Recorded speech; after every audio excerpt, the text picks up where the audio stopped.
Buckets. That's the name of my boat. Buckets.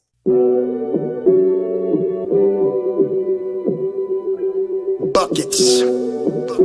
What we get. Not the only transfer we got from Florida. Keith Stone, too. Remember that. Everybody who watches his show on a regular basis knows my love of the stretch four. You know, we all make mistakes. He might have made one going to Mercy Tallahassee. if y'all don't know. Dribble to the left, crossover to the right. Hurricane to the game, many buckets for the night. Matt with the pick and roll, Melissa with the give and go. This Shelly-U, hoodie girl dunking in the hole. Check the scoreboard, this what we fall for. Peep the gameplay, they want an encore. Overtime for another round. It's buckets out the buckets, baby. You out of time. Buckets, what it is, homie, it's buckets. Woo! We get buckets. Yeah, baby, buckets.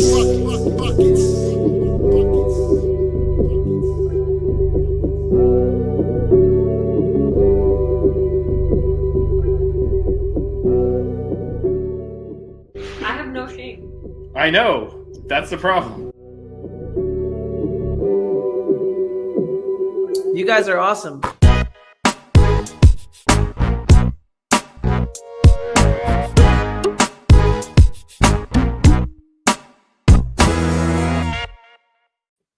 Hey, what's going on, everyone? Vish here from Buckets. Flying solo tonight. It's been a while since we did a show, so decided it was important to hop on and do just that. Gonna check in on the men's and women's team. Gotta do a status check. We've been kind of inundated with football, obviously, as you've been living under a rock here, where the team's headed to the Fiesta Bowl for the college football semifinals. We've been traveling for that, so haven't had a lot of time to do shows. Wanted to squeeze one in before a couple of big midweek games for the men's and the women's team. The women, of course, have been playing quite a few ACC games. They're now 2-2 in the ACC after losing to Clemson at home today, actually getting blown out in the fourth quarter of what was a tight game up to that point. We'll talk about that. I'll talk about that in a minute. But do want to start with the men who are in position here to do some damage. So they haven't played in a bit. They had they played actually the day before the Cotton Bowl and have had the week off. They do travel to Winston-Salem on Wednesday for a critical ACC road game. Last game was a huge comeback against Pitt. Canes built a bit of a lead. Pitt went on a huge run.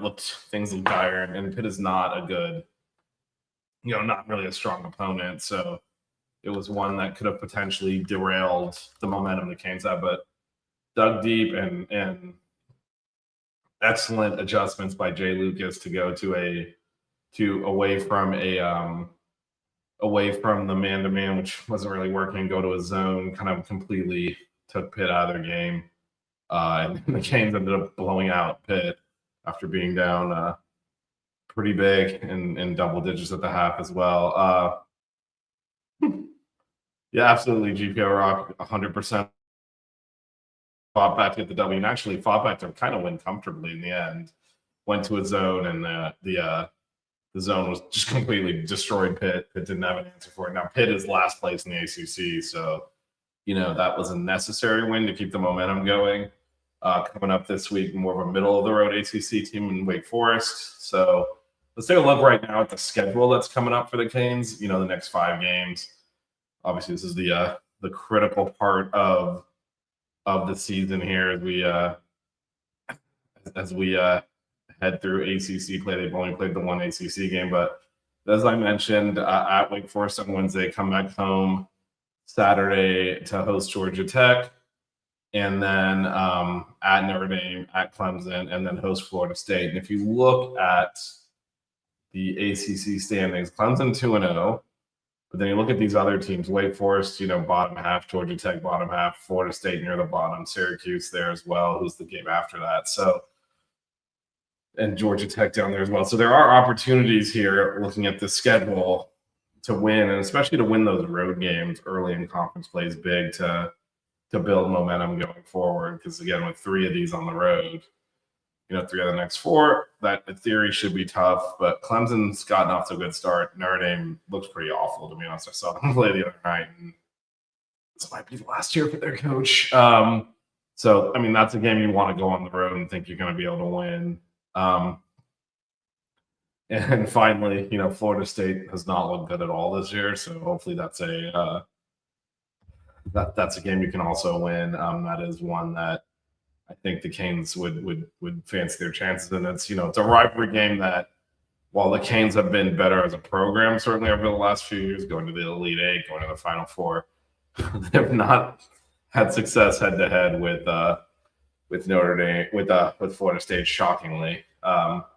And then looking forward from there, you get Syracuse, you get the California teams coming in. There's a chance, again, looking at the records here, you're noticing we knew coming in it looked like a softer ACC schedule. And now if you look at kind of these next several games, I mean, there is every opportunity for the Canes to go ahead and put together quite a few wins here and really put a healthy record in there. On the other hand, if you can't get it done here, it can very quickly devolve. Because unfortunately, like this sort of, and this is just luck of the draw, but this sort of ACC schedule is going to impact their strength of schedule. And you can see, I mean, it's very early in the season in the ACC. Places like 1-1 gets you anywhere from 5th to whatever the hell that is. I don't know, 17th, 16th, whatever. But the fans out, I don't think, when you look at these next Wake Forest, Georgia Tech, Notre Dame, Clemson, Florida State, and then keep going with the Syracuse and then Cal and Stanford, then Cal and BC.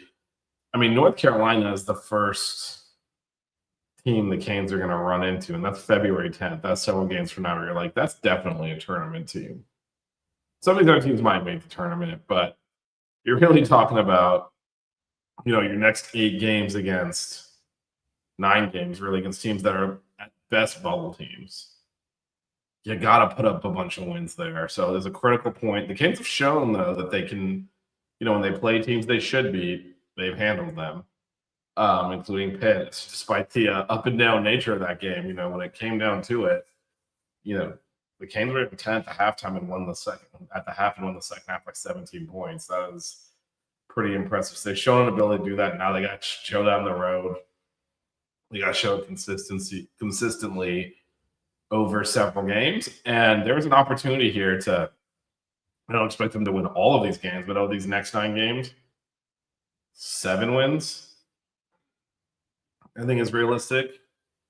6 is fine. I think 5 and 4 will be problematic. Then you start looking at, there are harder teams, Carolina, Virginia, coming back. But again, this is a very weak ACC schedule. So they do need to put up a huge number, and it's going to hurt their metrics and all that stuff. But that's fine. You just win the games, and it'll take care of itself. So I believe there are some opportunities here for the Canes to really put up a strong conference record, because again, the schedule is not really there. Or I guess the opponents are not necessarily the strongest. So, you got to take advantage. And again, I think there's an opportunity to do that looking at the schedule. Now, going to kind of how gotten to this point, and again, you can scroll up and see the record. Obviously, just the one ACC game, but 12-2, lost the 2 best teams they played. But again, taking care of the games they need to win. Good quality win at Mississippi as well. So, some stuff is lining up here for the Canes. They just got to continue to win. And on the health front, good news, Dante Allen returned in the last game. And so, given that Marcus Allen, I'm sure everyone's heard the news with his health. This is probably full squad at this point. I think we've seen, it's been so long since we've done a show. I don't know if we've really talked about Altuntas's emergence as a legitimate backup big, allowing us to rotate him with Uday. I think that the rotation is kind of rounding into form. I think the key over these next few games is just going to be defense. Got to be able to play some man-to-man. The zone completely kind of defeated Pitt, and that was great. I don't know that you can rely on that every single game, but we'll see. Going forward, how that transpires. I guess in addition to that, we've seen Shelton Henderson really emerge as a leader on this team. As a freshman, he's gotten better every game. That's been encouraging. If that ascension continues, that raises the ceiling. And then the other thing is, I think Malik Reneau has 100% established himself as the best player on this team. And so that's going to be key going forward. He did get into some foul trouble against Pitt. And when he came out in the first half, the Canes really struggled to score the basketball. He is kind of the guy who can consistently create his own shot and kind of pulls defenders out of position too. There are other players obviously that can score and some good players on this team, but it's not a great 3-point shooting team. So they're not stretching the floor that way. It's Reneau that's really pulling defenders out of position, causing them to have to double, and really taking advantage of that. So that is going to be key going forward as well, to see that he continues to do that. And then, again, Shelton continuing to get better. Those two things, and, again, the ceiling continues to lift on where this team can go. It's very important that they put up a very lopsided conference record, though, just given the caliber of teams they're hitting in conference. Like, going 500 in conference on this record is not really even on this schedule, is not even NIT worthy. So they've shown the ability to do that, so we'll see if that continues. But so far, can't complain. So far, so good. And the team will continue. Again, they'll take on Wake Forest on Wednesday. Take on Wake Forest on Wednesday at Wake Forest. They come back to the Watt on Saturday the 10th. Then a pair of road games in South Bend and in Clemson, and then hosting Florida State. Those are the next 5. Very, very critical stretch to, I think, go 4-1 in that to keep the momentum going at least. All right, now on to the ladies. They played a lot more basketball in conference. And we're going to talk about some of the issues they've had, as well as, it's been a very up and down start to ACC play for them. Lost to NC State badly at home, came back, won a huge game at Wake Forest, and then huge comeback against Virginia Tech to get Trisha Cole's 500th career win. Shout out to her. And then turned around and today kind of were in control of the game, it felt, in the first half, led at halftime. Clemson pretty quickly took the lead in the second half. It was a little back and forth in the fourth quarter. Clemson just turned the screws on the ladies. So here's what they've got coming up. If you'll notice, that game on Thursday has been moved to 3 p.m. for obvious reasons. Don't think anyone's going to show up for a 7 p.m. basketball game on Thursday. And then Sunday, getting Florida State at home. Rivalry game, 2 p.m. That's a tough one. North Carolina on the road, following that's a road-ranked game. That's a tough one. Notre Dame's a tough one. Louisville is also ranked, by the way. SMU it's a road game, so it's tough. It's one you'd like to think they could win. And then Duke, Cuse at home. The schedule's very tough. We know how the ACC is in women's basketball. So, yeah, today when they had kind of the initiative early, it's unfortunate they couldn't keep that momentum and energy through the entire game. And Clemson eventually, kind of battered the Canes, especially in the fourth quarter. But, again, for them, very different assignment. The men are playing an easier schedule and have shown an ability to win those games. The women have been very up and down. Clemson's a game you'd like to think they would have been able to win at home and did not. So, and they're playing much tougher opponents. There's just like the screen here, there's probably 4 tournament teams out of the next 5 games. So there's a lot of work to do. And that is complicated by we kind of knew this a couple of weeks ago. We've talked about it a little bit on Twitter. We haven't had a show since then, but Jess Peterson's not with the team anymore. We do not have the update on why, but the Canes are kind of trying to navigate through being down a big they were planning on relying on. And, one of the issues there is that Rashea Kyle, who's been really good this year, has really kind of improved game to game, was huge in that comeback win against Virginia Tech. She's just logging a lot more minutes than she has in her career. And she's wearing down a bit. That was evident today. She basically played the entire second half, and she was exhausted. And, Clemson really started working the offensive boards when Shea got tired. And, Gal also played the entire second half, and she also got tired. And there were some uncharacteristic turnovers that I believe were born out of that. So the coaches are working through kind of how to handle the rotation. Vicky came back from injury today. So what's there now is going to be the full roster for this year. Jess is obviously not with the team. Camille's on a medical red shirt. So they're still trying to iron out those rotations, doing that at home against Louisville. Not the best circumstance, but they got to figure that out. They got to figure out how to get rest for Shea and for Gal without the drop off. Because I will say they tried to rest Shea early in that game and played Soma and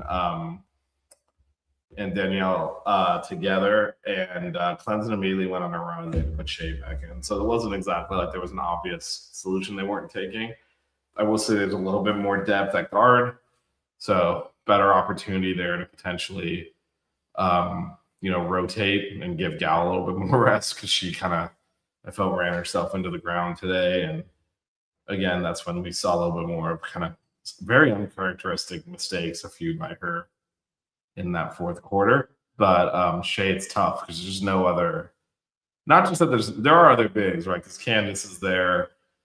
You can play Danielle or even Soma, spots at the 5. You can play Natalie there potentially, but Shea is just so good that her absence on the court has felt that the Canes just have to figure it out. And this is not a good schedule to figure that out against, but I do, again, different assignment than the men. If they can somehow come through this stretch of games, even 2 and 3, that would mean couple of quality wins, and would not put them kind of at 4 and 5 in conference, which unfortunately for them, there's not really a part where the schedule gets easier, but that all keeps them in the game, and that's what they need to do.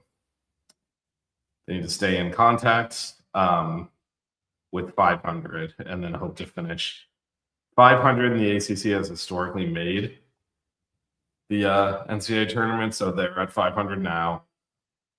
Whether or not they could have potentially been higher, I mean, really, they lost to NC State, and NC State's a beast, so they won 2 road games. Today was kind of the first one where, God, we really needed that win. But a lot of hoops to play, so a lot of opportunities. But again, for them, getting to 500 and kind of keeping it there, they're 2 and 2 now. Keep that momentum going to 500. That's kind of the target to make the NCAA tournament. But a lot of hoops left to play. Their upcoming schedule, as I mentioned, Louisville on Thursday, and FSU Sunday, both at home. If you're kind of taking the day off, because I don't know, I heard there's kind of a big sporting event on Thursday night. Head out to the lot. You'll have plenty of time to get to your destination where you're going to watch the Fiesta Bowl at. So definitely make sure you can, if you have the opportunity to do that. And then Sunday, big rivalry game with Florida State at 2 p.m. So again, if you have the opportunity, have to watch for that, because then there's 3 consecutive road games. Chapel Hill, South Bend, and then Dallas, where Melissa and I will actually be in attendance at the SMU game. So if you're in the Dallas-Fort Worth area, come out and say hi. That said, that's kind of all I have tonight. Unfortunately, both of my co-hosts were unable to join, and there's only so much talking to camera I can do, but I did want to kind of check in here, given that it's been a while since we've done a show with the football sucking up all of our bandwidth right now. We'll hopefully have something next week, maybe after Florida State, a week from tonight. Hopefully it's no more co-hosts. But definitely stay tuned to us. We're going to cover this entire season as we always do. And And we are out at the games. So if you go out to a Hoops game, there's some exceptions. I don't think we'll be out at Georgia Tech on Saturday. I have a prior engagement, and so does Melissa. But other than that, we're pretty much one of us is at every home game. For the men's games, we sit in the media section, so kind of behind the basket. There's like a platform behind the general admission section on one side where all the media sets will be sitting there for the men's game. And for the women's games, we are generally positioned at center court, about mid-level, opposite on the opposite side of the court in the general admission section. You kind of tend to settle in there. So definitely stop by, say hello. We'll be out there. Getting shows in is a little bit more challenging again with all the travel we've been doing, other things. But we will continue to squeeze these in as we can. And again, I felt it had been a little bit long since we'd actually, I can tell you exactly when we last did one because it was after the Wake Forest game, which was December 18th. Yeah, so we definitely need to do a show. And so we have now done that. So we will continue to stick with it and cover these teams. They're both potential at this point, despite today's disappointing loss from the women. These are both potential tournament teams. So we could be chewing some bubble gum come March. That said, thanks for sticking with us. We are going to continue to cover this team, and one day we will have all three co-hosts back. Make sure you stay locked into the channel, though. As I mentioned, our football coverage is kicked into super high gear. DJ and I had a couple of shows this week. One Thursday to wrap up the Cotton Bowl. One this morning to preview Ole Miss. We got 6 Rings games. Tomorrow night, our big preview show with predictions of the Ole Miss game in the Fiesta Bowl. And then Friday morning, 10 a.m. Miami time. I'll be doing it from 8 a.m. out from Phoenix. We will do the day after show and recap the Fiesta Bowl and hopefully be talking about a potential national championship game at home. That said, again, thanks for sticking with us. Thanks for joining. And I think we all learned. I think it's kind of distracted. So Melissa works nights. In addition to that, all this travel, like basically we've been traveling or she's been working. So that's why we haven't gotten a show in. But we're super excited. We're heading out there Thursday morning, land around 10:30 in the morning. So good 7 hours before kickoff in Phoenix. And then we're heading out to the stadium, hopefully to see another Canes win. And then the title game is right here in Miami. But again, thanks for joining us, GP20 Rock. Thanks for hanging out with me and commenting. We'll be back probably next Sunday. I'll do next Sunday. I'll commit to that, even if no one else joins me. So see you next Sunday, and go Canes. Don't cry. Keep it chill. Wear good socks. Buckets.